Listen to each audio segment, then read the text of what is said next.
Tear it down by Friday, or I'll have it bulldozed myself and bill you for the privilege. And for your grief." The words, slick with a venomous sweetness, hung in the humid afternoon air, more offensive than the exhaust fumes of the golf cart she sat perched on like some malevolent queen upon a cheap beige throne. Her name was Karen. A fact I learned later was almost too perfect, a caricature brought to life. She was the president of the Oak Ridge Homeowners Association, a woman whose physical girth was surpassed only by the vastness of her entitlement. Her floral muumuu billowed around the golf cart's seat, a riot of garish colors that clashed violently with the tranquil green of my lawn. She pointed a plump, ring-studded finger at the small patch of earth by my front window, a space no bigger than a dining table where a collection of Sarah's favorite things, white azaleas, purple salvia, and a tiny hand-carved wooden bench, formed a living memorial to my late wife.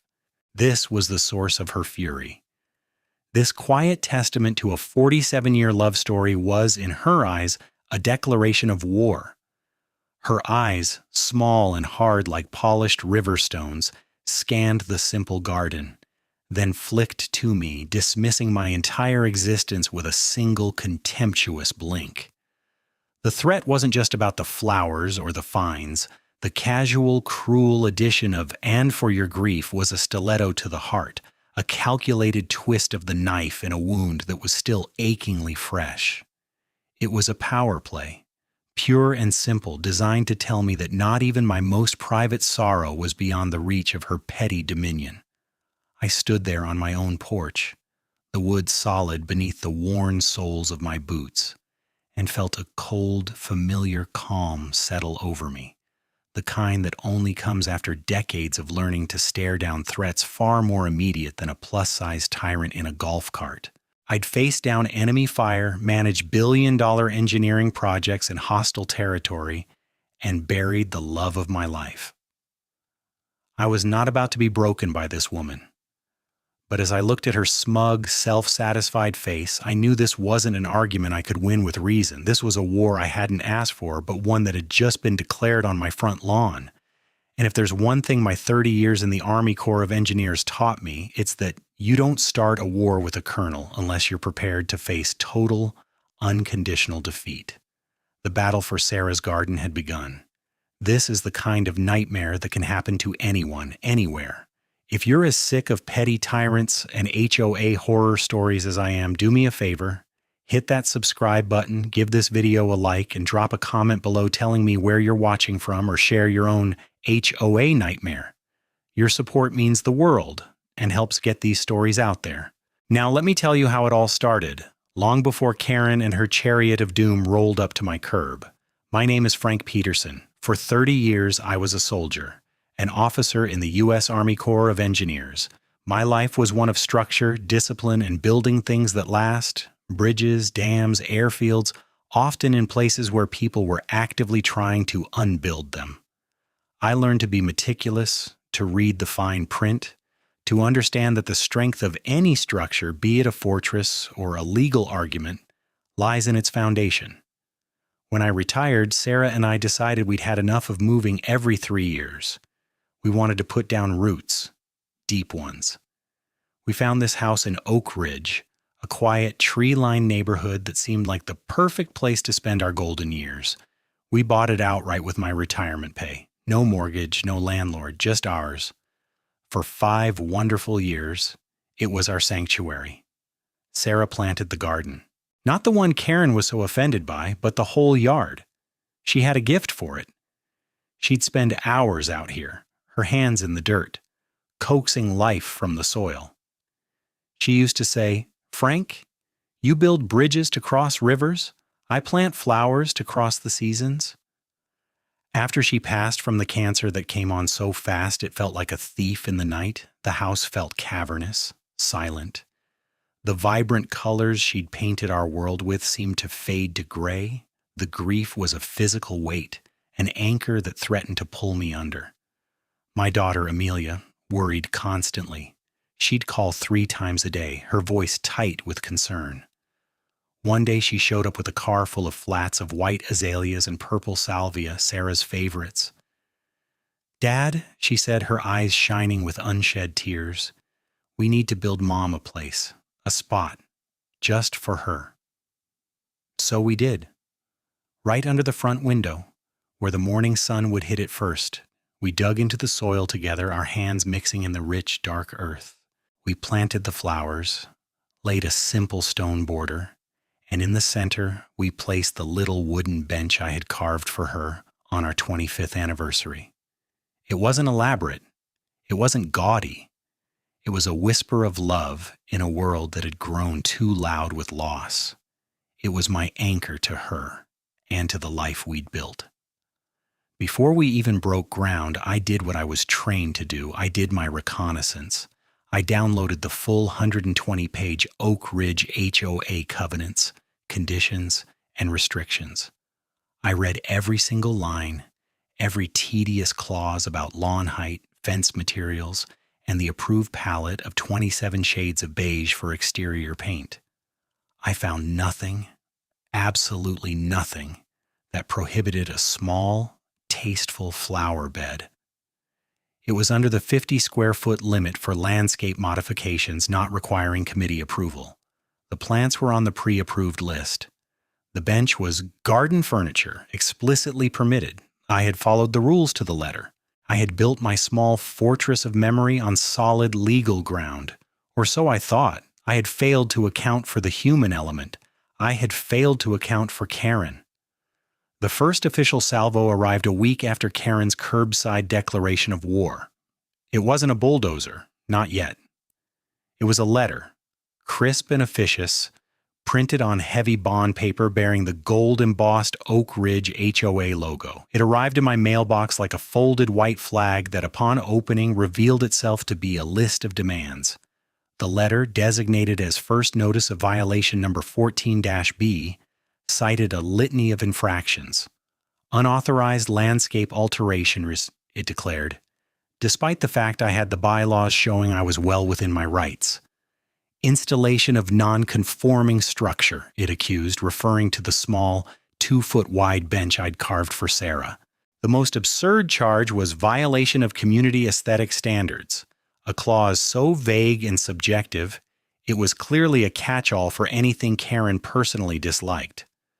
The notice came with a 72-hour deadline to rectify the violations and a schedule of escalating fines, starting at $50 per day. It was signed with a flourish by Karen, her title, President, Oak Ridge HOA Board of Directors, printed beneath her name in an ornate, self-important script. I sat at my kitchen table, the same table where Sarah and I had shared thousands of meals, and I read the letter 3 times. My initial anger began to cool, replaced by a focused, analytical clarity. This was not a negotiation. It was an attack, and you don't respond to an attack with emotion. You respond with a strategy. I picked up the phone and called the one person I knew I could trust implicitly, my daughter Amelia. "Hey, Dad," she answered, her voice bright and professional. "Everything okay?" Amelia was my rock, sharp as a tack, with her mother's empathy and my stubborn refusal to back down from a fight. She'd chosen a different kind of service, working her way up through the postal service, and had recently been promoted to Postmaster of our town's main branch. She ran her own ship, and she ran it well. I explained the situation, reading her the highlights from the letter. There was a long silence on the other end of the line. "Oh, Dad," she finally sighed, a world of weary recognition in her tone. "You've met Hurricane Karen." It turned out Karen was infamous, a local legend for all the wrong reasons. Amelia recounted stories she'd heard from her carriers and clerks, tales of Karen timing mail delivery to the second and filing official complaints if a truck was 30 seconds late, stories of her harassing the local bakery for using a font on their "Today's Special" sign that she deemed unseemly. She was a one-woman crusade against joy, armed with a rule book and an unshakable conviction in her own righteousness. She tried to get one of my carriers disciplined because a leaf from a public tree blew onto her precious lawn while he was delivering her package, Amelia said, the frustration evident in her voice. The woman is a black hole of happiness. Well, she's picked a fight with me over Mom's garden, I said, my voice low. I'm not tearing it down, Amelia. I know you're not, Dad, she replied instantly, and you shouldn't. What are you going to do? This was the question. My instinct screamed to march over to her house and have it out, but my training told me otherwise. You never engage the enemy on their terms. You create your own battlefield. I'm going to respond, I said, looking at the copy of the bylaws on my screen. Formally, point by point. I'm going to quote her own rules back to her, and I'm going to send it via certified mail with a return receipt. Amelia was quiet for a moment. Then a slow smile crept into her voice. Oh, I see. You're going to use the mail as a weapon. Dad, I've never been more proud. Make sure you fill out PS Form 3811 correctly. I'll be looking for it. We hung up, and I felt a renewed sense of purpose. This wasn't just about a garden anymore. This was about principle. I spent the next 2 hours drafting my response. It was a masterpiece of polite, bureaucratic warfare. I addressed each alleged violation directly. For unauthorized landscape alteration, I cited Bylaw Section 7, Paragraph C, which clearly stated modifications under 50 square feet required no approval. And I included a notarized survey document showing my garden was 42.5 square feet. For non-conforming structure, I pointed to Section 9, Paragraph A, which permitted common garden furniture, including benches, and I attached a photo of the bench with a tape measure showing its modest dimensions. For violation of community aesthetic standards, I respectfully requested clarification, asking for the specific objective standard my garden had violated. As the term was not defined in the governing documents, making its application arbitrary and capricious, I printed it on the same heavy bond paper I used for official correspondence in the Army, signed it, and drove down to the post office. It felt good to be on the offensive. The next morning I walked my letter up to the counter where a friendly clerk helped me with the certified mail forms. As I paid the fee and watched him affix the green sticker and postmark the envelope, I felt like I was loading the first round into the chamber. The return receipt, that little green card that would be signed by Karen and mailed back to me, was my proof of engagement. The first shot had been fired. The ball was back in her court. Karen's response when it came was a study in arrogant dismissal.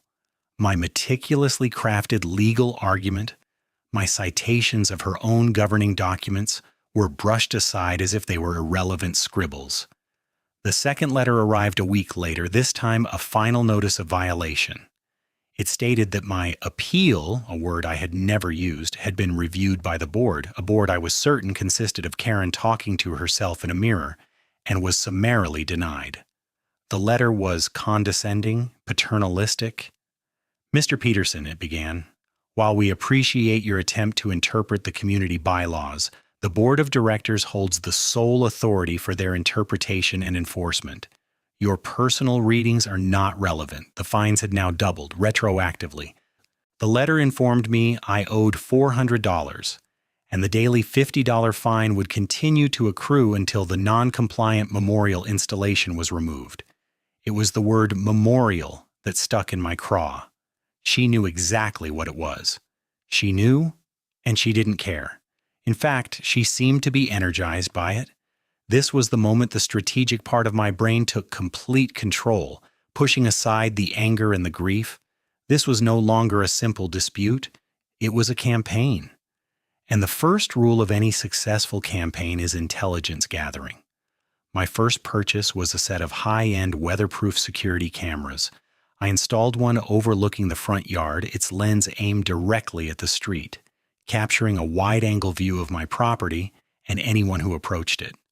Another went on the side of the house covering my driveway. They recorded in high definition with night vision and uploaded everything to a secure cloud server. The second purchase was a simple black ledger and a set of fine-tipped pens. I was going back to basics. From this day forward, everything would be documented, every letter, every phone call, every interaction, time, date, subject, content, and my own observations. My first entry was logging Karen's final notice. I scanned it, saved it to a dedicated folder on my computer labeled HOA engagement, and filed the physical copy in a new accordion folder. Then I started my active surveillance. I used my old military field glasses, the same pair I'd used to scan terrain in a dozen countries, to observe the neighborhood from my front window. Karen's routine was predictable. Every day around 3 p.m., she'd embark on her community patrol in her golf cart. She'd cruise the quiet streets at a funereal pace, her head swiveling from side to side.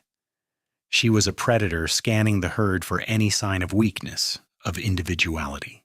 My house became a regular stop on her route. She wouldn't park in front, which would be too obvious. Instead, she'd stop a few houses down, pretending to admire someone's lawn. But I could see her in my binoculars, her gaze fixed on my property.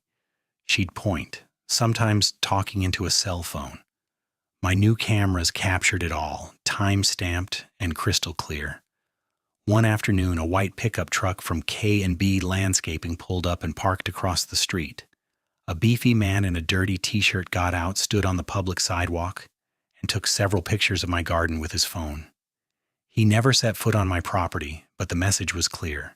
It was an act of intimidation, a visual reminder of her bulldozer threat. I got the license plate. A quick online search told me that K&B Landscaping was a small local outfit with a less than stellar reputation. More digging revealed that the K stood for Karen and the B stood for her brother-in-law, Bob. The company was registered to his address. The pieces were starting to click into place. This wasn't just about power, it was about profit. She was using HOA rules to generate business for her family. My refusal to tear down Sarah's garden wasn't just an affront to her authority, it was a threat to her racket. I expanded my documentation. I started taking daily photos of the garden myself, with a copy of that day's newspaper in the frame to establish the date.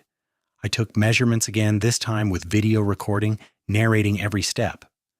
The current date is October 14th. I am measuring the width of the memorial garden border. As you can see, it is 48 inches, compliant with all setback requirements.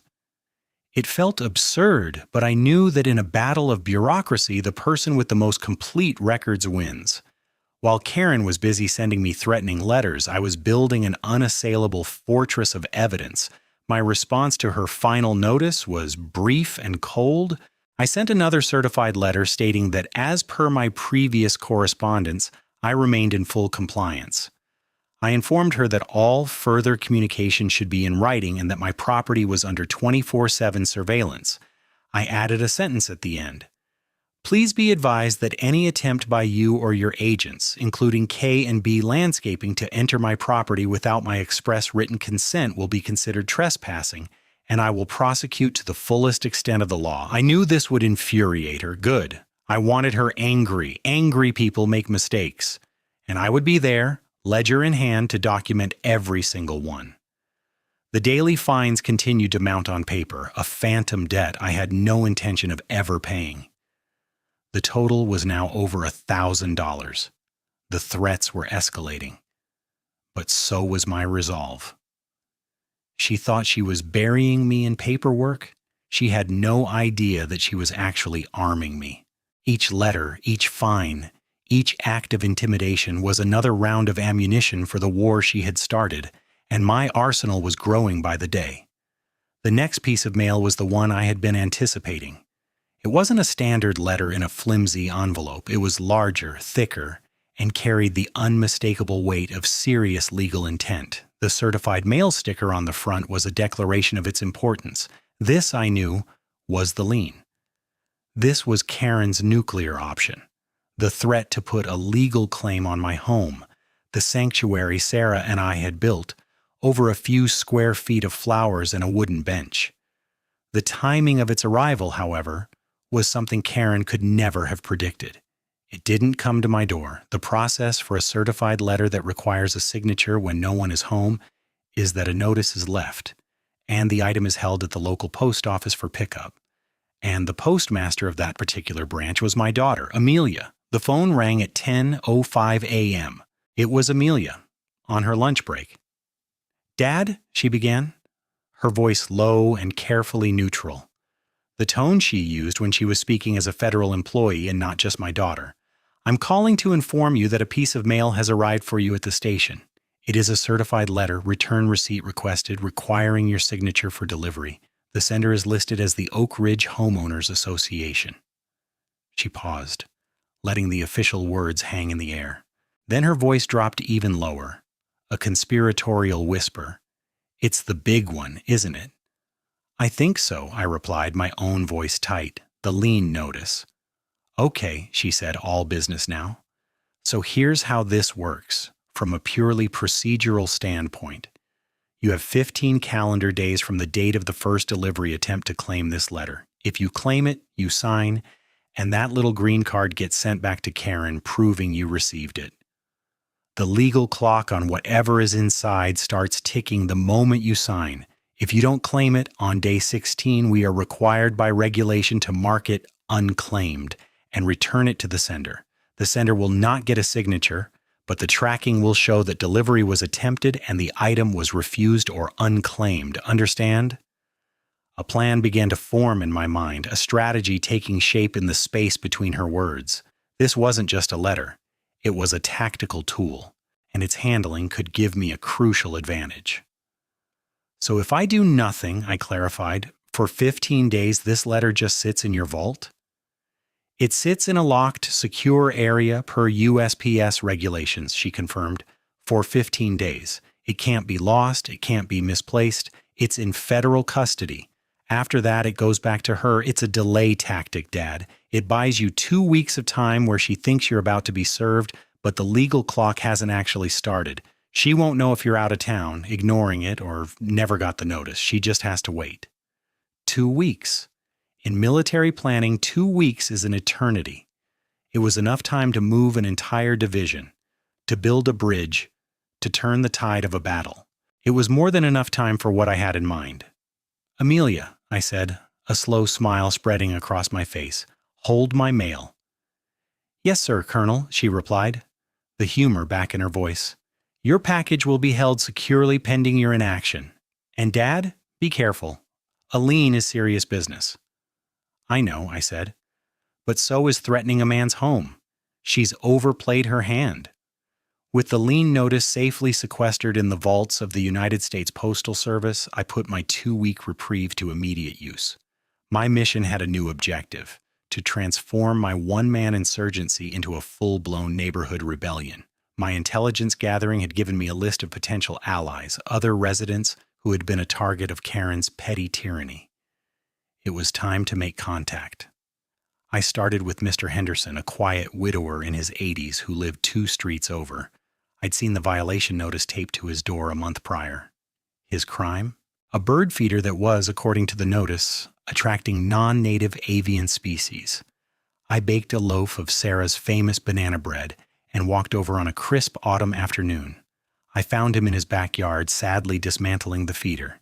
He was a kind man with gentle eyes and hands gnarled by arthritis. He looked defeated. I introduced myself and offered him the bread. "My wife's recipe," I said. "I'm Frank Peterson from down on Maple Court."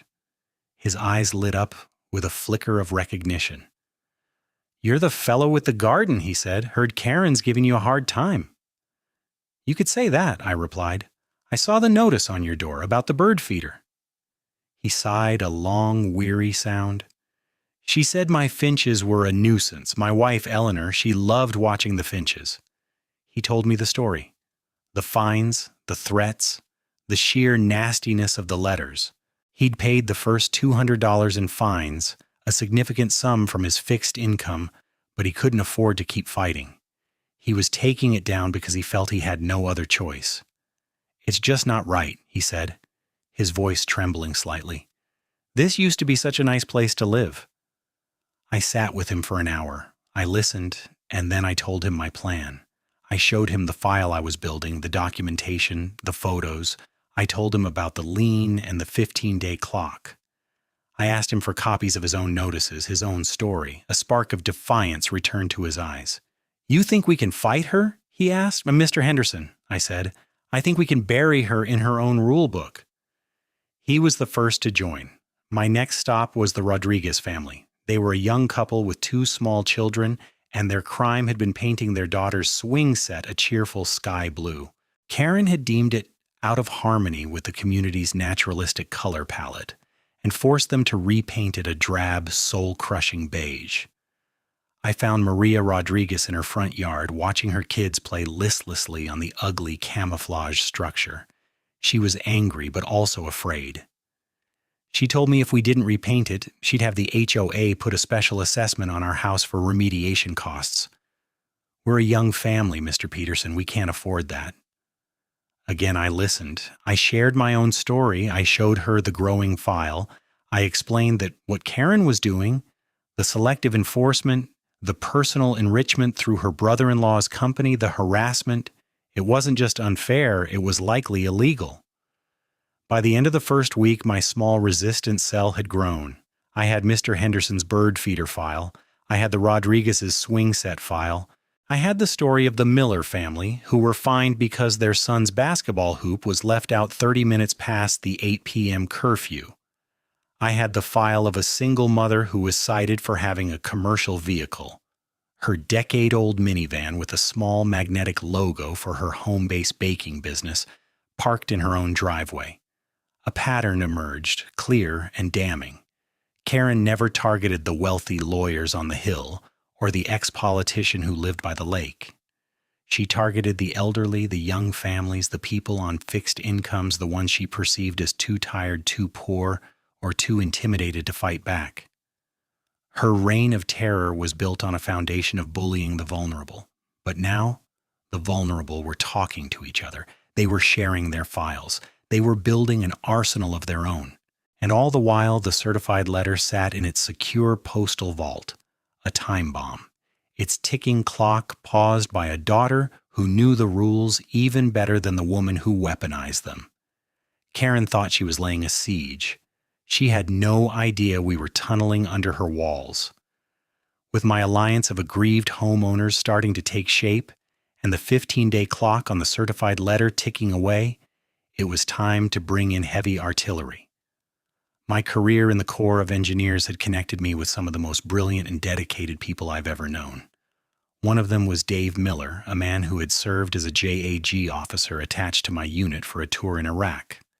Where I built bridges out of steel and concrete, Dave built them out of law and logic. He was tenacious, detail-obsessed, and possessed a deep, abiding hatred for bullies. After leaving the service, he'd gone into private practice, specializing in the wonderfully arcane world of property and contract law. He was exactly the man I needed. I called him at his office in the city.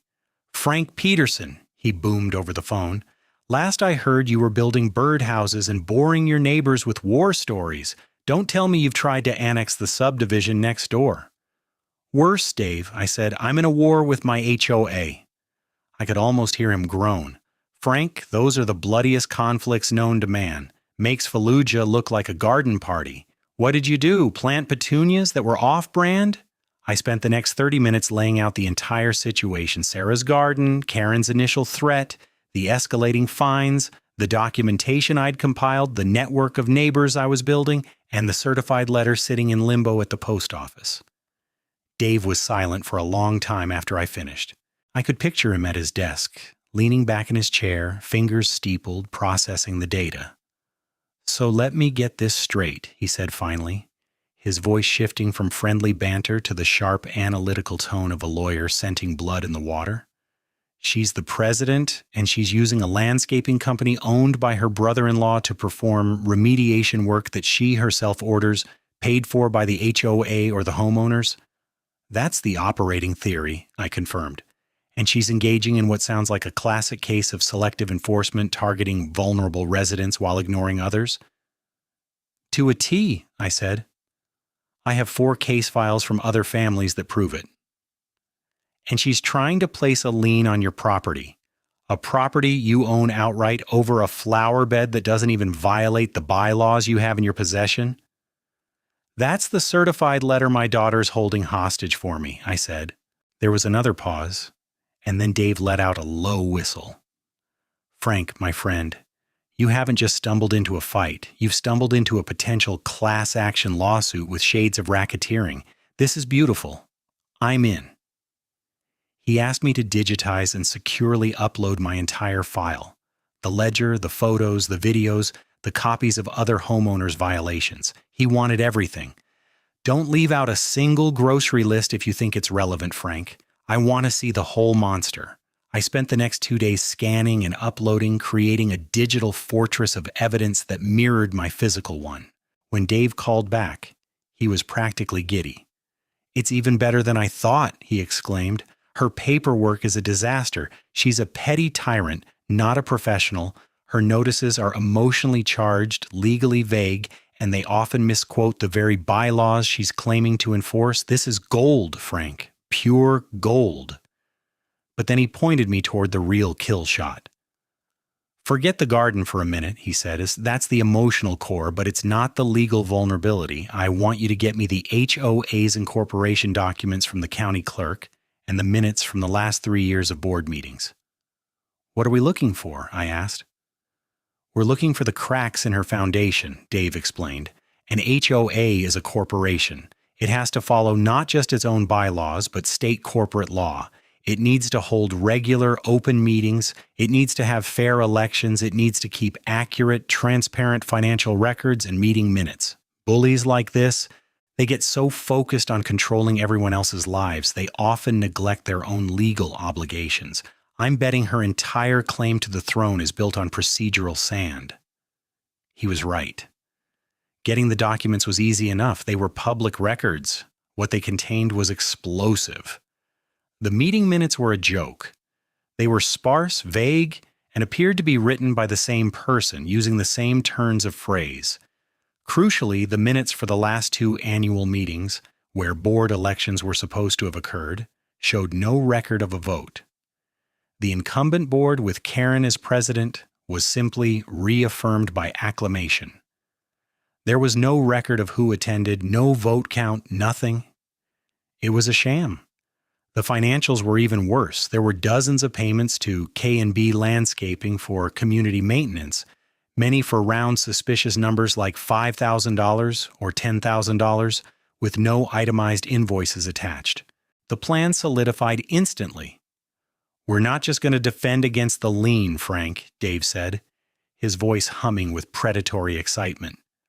"We're going to launch a counteroffensive. According to state law and your own bylaws, a petition signed by just 20% of homeowners can force a special meeting of the association. At that meeting, we can demand a full, independent audit of the financials, and we can call for a new supervised board election." It was a legal coup d'etat. We wouldn't just be fighting my battle, we'd be liberating the entire community. "While you're gathering signatures," Dave added, a wicked grin in his voice, "let that certified letter time out. Let it go back to her marked unclaimed. It'll make her furious, and it will serve as our proof that she failed to provide proper service under the law when we get to court." The strategy was set. The legal groundwork was laid. It was time to take the fight door to door. The petition drive began on a Saturday morning, exactly 10 days into the 15-day holding period for the certified letter. Dave had drafted the petition with the precision of a surgeon. It was formal, legally sound, and its demands were simple and reasonable. First, to call a special meeting of the Oak Ridge Homeowners Association, and second, to add 2 items to that meeting's agenda: a motion for a full, independent financial audit of the past 3 years, and a motion to hold an immediate new election for all board positions to be supervised by an independent third party. There was no mention of my garden, no mention of Karen by name. It was an impersonal, bureaucratic document, which made it all the more powerful. Our small committee, myself, Mr. Henderson, and Maria Rodriguez, met in my kitchen for a pre-dawn briefing. I laid out a map of the subdivision, a grid I'd printed from the county website. We divided the neighborhood into 3 sectors. Mr. Henderson, with his long history in the community, would take the streets where the older, more established residents lived. Maria, with her natural warmth and connection to the younger families, would take the newer developments. I would take the central blocks, the heart of Karen's territory. "Remember the mission," I said, channeling my old command voice. "We are not here to complain or gossip about Karen. We are concerned homeowners exercising our rights under the bylaws. Be polite, be professional, and be prepared for people to be afraid. Some will slam the door in your face. Don't take it personally. Just move on to the next house. Armed with clipboards, pens, and a stack of petitions, we set out. My first few doors were discouraging. A man peered at me through his blinds and refused to open the door. A woman listened to my polite two-sentence pitch and said, "I don't want any trouble," before closing the door in my face. Karen's campaign of fear had been effective. But then, on the fourth house, I found a willing ear. It was a man I recognized from my walks, a fellow veteran who always had a flag flying proudly from his porch. I introduced myself, and he gave me a firm handshake. "I know who you are," he said. "Heard what that woman is doing to you. It's a damn disgrace." He read the petition carefully, nodding his head. "An audit? And an election? It's about time. Where do I sign?" That one signature was like a crack in a dam. At the next house, the woman I spoke to had been fined for having a political sign in her yard 2 days after the election. She signed with a vengeance. The man after that had been forced to replace his perfectly good mailbox because the shade of black was unapproved. He signed. With each signature, the story was the same. A quiet injustice, a sense of powerlessness, and a simmering resentment just waiting for an outlet.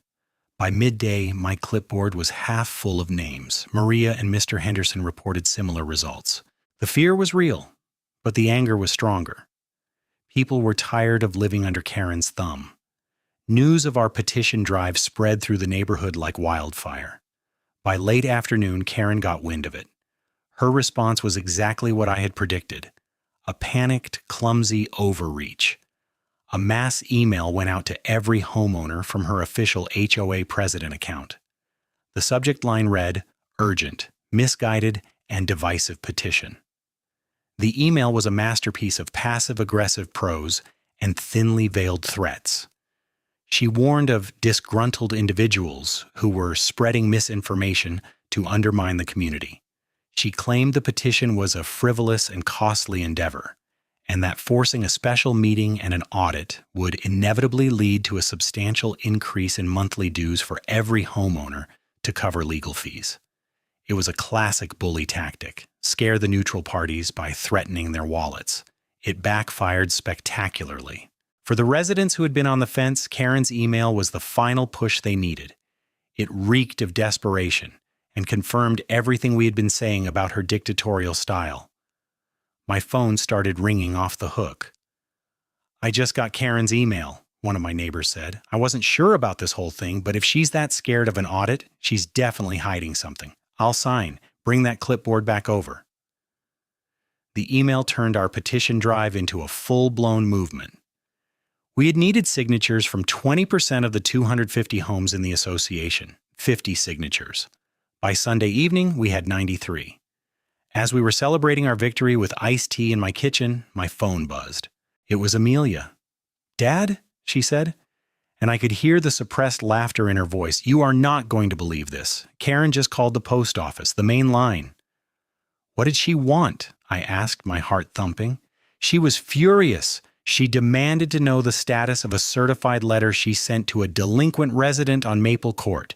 The clerk who answered didn't know the backstory and was confused, so she demanded to speak to the postmaster. She got me." "What did you say?" I asked. "I was a model of civic professionalism," Amelia said primly. I looked up the tracking number she provided. I informed her that per USPS tracking information, a notice was left at the address and the item is currently awaiting pickup. I recited the regulation about the 15-day holding period. I was polite, unhelpful, and I quoted federal code at her. I think her head nearly exploded. She called me a bureaucratic obstructionist. We both burst out laughing. On Monday, the 16th day, the certified letter was officially marked unclaimed and sent on its return journey to the HOA office. The same day, I hand-delivered our notarized petition to the same office, formally demanding a special meeting. The trap was set. Karen's fury over the returned letter, a symbol of her authority being rejected, had blinded her to the real threat. She had been so focused on the individual soldier, she never saw the army massing on her flank. The special meeting was scheduled for a Thursday night in the community clubhouse. a soulless beige room that perfectly embodied Karen's aesthetic vision. For years, these meetings had been sparsely attended affairs with Karen and her two bored cronies, a timid woman named Carol and a grumpy man named Gene, presiding over a handful of residents. Tonight was different. The room was packed. We had over 100 homeowners crammed into a space meant for 50. People were standing along the walls, spilling out into the hallway. The air was thick with anticipation, a cocktail of anger, hope, and nervous energy. My committee and I had taken seats in the front row. Dave, my lawyer, sat beside me, his briefcase on his lap, looking as calm and relaxed as if he were about to order dinner. He wore a sharp, dark suit that stood in stark contrast to the casual attire of everyone else. He was a shark in a wading pool. Karen, Carol, and Jean sat at a folding table at the front, looking out at the sea of hostile faces. Karen's usual smug confidence was gone, replaced by a brittle, defensive posture. She gripped her gavel like a weapon, her knuckles white. She was wearing a particularly loud purple jacket, a splash of defiant color, in a room that was about to turn on her. She banged the gavel, the sound unnaturally loud in the tense silence. "This special meeting of the Oak Ridge Homeowners Association will come to order," she announced, her voice straining to sound authoritative. "As per the petition, the first item on the agenda is a motion for a full independent financial audit." She tried to frame it her way, launching into her pre-rehearsed speech about the exorbitant costs and unnecessary legal entanglements. But no one was listening. The mood was set. When she finished, a man from the back of the room shouted, "Let's just vote!" Karen, flustered, was forced to call the question. It wasn't even close. A forest of hands went up in favor of the audit. When she asked for the nays, only 3 hands were raised. Her own, Carol's, and Jean's. The motion passed. A wave of triumphant murmurs washed through the room. Karen's face was a thundercloud. She banged the gavel again, harder this time. "The next item is a motion for a new board election." This was the main event. This was the vote of no confidence. Dave had coached me on this part. It was my turn to speak. I walked to the front of the room. Not to the flimsy podium she had set up, but to the center of the floor, so I was standing among my neighbors. I had my ledger with me, but I didn't open it. I knew this story by heart. "My name is Frank Peterson," I began, my voice calm and steady, easily carrying to the back of the room. "Many of you know my story. It started with a small garden I planted in memory of my late wife, Sarah." I looked directly at Karen. Her eyes narrowed. "It was a quiet place of remembrance that violated no rules, but our HOA president, Karen, decided she didn't like it. She threatened to bulldoze it. She sent me fines totaling thousands of dollars. She tried to put a lien on my home." I paused, letting that sink in. Then I turned to the audience. "But this isn't just about my garden, is it, Mr. Henderson?" I looked to the front row, where Mr. Henderson sat, straighter than I'd ever seen him. "No, it's not," he said, his voice surprisingly strong. "It's about being fined for feeding the birds my wife loved." "Is it, Maria?" I asked, looking at her. "No," she said, her voice clear and ringing. "It's about being forced to paint my daughter's swing set a miserable beige because our president doesn't like the color blue." I opened my ledger.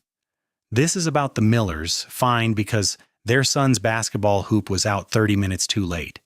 It's about the Chen family, cited because they had a guest parked on the street for more than 24 hours. It's about a pattern of harassment, intimidation, and selective enforcement aimed at the most vulnerable members of our community." The room was dead silent now, except for the furious scribbling of pens as people took notes. I then moved on to the next phase of the attack. I put on my reading glasses and flipped to a new page in my ledger. It's also about a lack of transparency and potential self-dealing.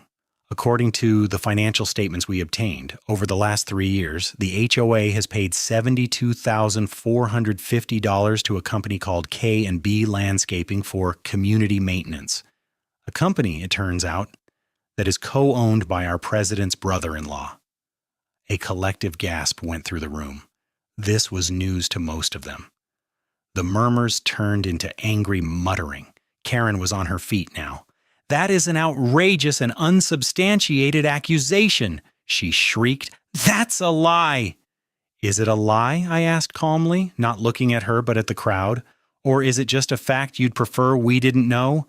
A proper audit will tell us for sure, and a proper election will give us a board that serves the community, not their own family." Dave chose this moment to stand up. "If I may," he said, his voice cutting through the noise. He walked to the front, and the crowd parted for him like the Red Sea. He placed his briefcase on the table and opened it. "My name is David Miller. I'm an attorney representing Colonel Peterson and a growing number of other homeowners in this community. We believe the current board's legitimacy is in question. The minutes from the last 2 annual meetings show no formal vote or election for board members, a clear violation of state law. Therefore, any actions taken by this board, including levying fines and initiating liens, could be considered legally null and void." He let that bombshell hang in the air. Karen's face had gone from red to a pasty, blotchy white. She looked at Carol and Jean for support, but they were staring at their hands, refusing to meet her gaze. The rats were preparing to leave the sinking ship. "I call for a vote," I said loudly. "All in favor of holding a new supervised election for all board positions, effective immediately." The roar of "Aye" was deafening. It was a physical force, a wave of sound that washed over Karen and her collapsing empire. The vote was a formality. The revolution was complete. The vote for a new election was the turning point, but the final crushing blow came from an unexpected yet perfectly logical direction. As the room erupted in a chaotic mix of cheers and angry questions directed at the crumbling board, Dave held up a hand for silence. The crowd, now seeing him as their champion, quieted down almost immediately. "There is one more matter," Dave said, his voice dropping to a serious, almost somber tone. He turned his gaze directly on Karen, who had sunk back into her chair, a dazed, uncomprehending look on her face. "It concerns the matter of mail." A strange ripple went through the room. "Mail? What did mail have to do with anything?" I saw Amelia, who had slipped in at the back of the room to watch the proceedings, stand a little straighter. "As you've heard," Dave continued, "the board, under Karen's direction, attempted to place a lien on Colonel Peterson's property. This is a serious legal action, and the law has very specific requirements for how notice must be served. The board chose to use USPS certified mail with return receipt." He paused, letting the technical terms settle. "However, when that letter was returned unclaimed, the board failed in its due diligence. Instead of pursuing alternative methods of service as required by law, they simply let it drop, invalidating their own process. This is a critical procedural error that renders the lien attempt void, but the issue is bigger than that." He reached into his briefcase and pulled out a single sheet of paper. "This is not just about one letter. Colonel Peterson's meticulous documentation, combined with the testimony of over a dozen other homeowners, has revealed a disturbing pattern. The HOA, under Karen's leadership, has repeatedly and systematically used the United States Postal Service not for communication, but for harassment. They have used the threat of certified mail to intimidate residents into paying unjust fines, often for violations that do not exist in the bylaws." He let his eyes sweep the room. "Using the mail to perpetrate a scheme to defraud individuals of money is a serious offense. It's called mail fraud." The words hung in the air, sucking all the oxygen out of the room. Mail fraud. It was a federal crime. The stakes had just been raised from a neighborhood dispute to a federal felony. Karen's head snapped up. "That's ridiculous," she sputtered, finding her voice at last. "We were just enforcing the rules. We used certified mail to ensure people got their notices." "Did you?" Dave countered, his voice like ice. "Or did you use it because the green sticker and the formal process scared people, especially the elderly and those for whom English is a second language? Did you use it to create a paper trail of official actions that were in fact part of a scheme to enrich your family's business and cement your own power?" He didn't wait for an answer. Based on the overwhelming evidence of a systematic pattern of such activity, a formal complaint has been filed on behalf of the homeowners of this association. It has been submitted to the Office of the State Attorney General, citing violations of state corporate and consumer protection laws. He let that sink in for a moment, and then delivered the coup de grace. And a second, more detailed complaint has been filed with the United States Postal Inspection Service, the law enforcement arm of the USPS, alleging a conspiracy to commit mail fraud. If the word audit had made Karen pale, the phrase Postal Inspection Service made her look like a ghost. Postal inspectors are legendary for their tenacity. They are the oldest federal law enforcement agency in the country, and they have a conviction rate of over 98%. They are the people who brought down Al Capone, not for murder or bootlegging, but for tax evasion found through his mail. Mentioning them in this context was like calling in an airstrike on a backyard squabble. This was the moment Karen finally and completely broke. The carefully constructed facade of the competent, rule-following administrator shattered, revealing the screeching, entitled bully beneath. "This is a conspiracy!" she shrieked, lurching to her feet and pointing a trembling finger at me. "He started it. He and his ugly little garden. He turned everyone against me. I did everything for this community. I kept it clean. I maintained the standards. You're all a bunch of ungrateful, whining children. You wanted to have ugly swing sets and tacky bird feeders, and you couldn't stand that I was the only one strong enough to say no. I built this community." Her rant grew more and more unhinged. She turned on her fellow board members. "And you two, you just sat there. You let him do this. You were happy enough to cash the checks when my brother-in-law gave you a kickback for the mowing contract." A collective gasp, louder than any before, filled the room. Carol and Jean looked like they had been shot. In her blind rage, she had just confessed to everything: the conspiracy, the kickbacks, the motive. She had just handed the prosecution their entire case on a silver platter, and it was all being recorded on 24 cell phones. Dave simply stood there, a faint, satisfied smile on his face, as Karen continued to scream, her tirade devolving into incoherent sobs of self-pity and rage. He had given her the rope, and she had not just hanged herself, she had built the gallows, tied the knot, and kicked the stool out from under her own feet. The reign of Hurricane Karen was over, not with a bang, but with a pathetic, whimpering confession. The aftermath of the meeting was swift and decisive.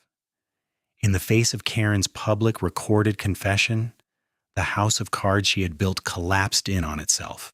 Carol and Jean resigned from the board via email before sunrise the next morning, their letters of resignation practically dripping with panic and a desperate attempt to distance themselves from their former leader. The vote at the meeting was so overwhelming that the HOA's management company, which had long turned a blind eye to Karen's antics, had no choice but to recognize the result. An interim board was appointed, composed of 3 well-respected, level-headed residents, including the veteran who had been one of the first to sign my petition. They asked me to serve, but I politely declined. "I'm a soldier, not a politician," I told them. "I'm happy to serve as an advisor, but my work here is done." My first piece of advice to them was to immediately pass a motion nullifying every fine levied by Karen's board over the past 2 years. With a single vote, thousands of dollars in phantom debt vanished. A wave of relief washed over the community. The independent audit, when it was finally completed, was even more damning than we had imagined. It revealed that Karen and her brother-in-law, Bob, had overcharged the HOA by nearly $100,000 over 3 years for phantom landscaping services, shoddy work, and kickbacks to her cronies. The state attorney general's office, armed with the audit and the mountain of evidence we provided, moved quickly. They filed a civil suit against Karen, Bob, Carol, and Jean to recover the stolen funds. But the real teeth were with the federal investigation. The postal inspectors were everything their reputation promised: quiet, methodical, and relentless. They interviewed dozens of residents, collected our files, and subpoenaed years of HOA and K and B landscaping records. 6 months after that fateful meeting, Karen and Bob were indicted by a federal grand jury on multiple counts of mail fraud and conspiracy. The news rippled through the neighborhood, a final definitive end to the saga. Justice, it turned out, could be delivered by mail after all. Life in Oak Ridge began to change, slowly at first, then all at once. The oppressive cloud of beige conformity lifted.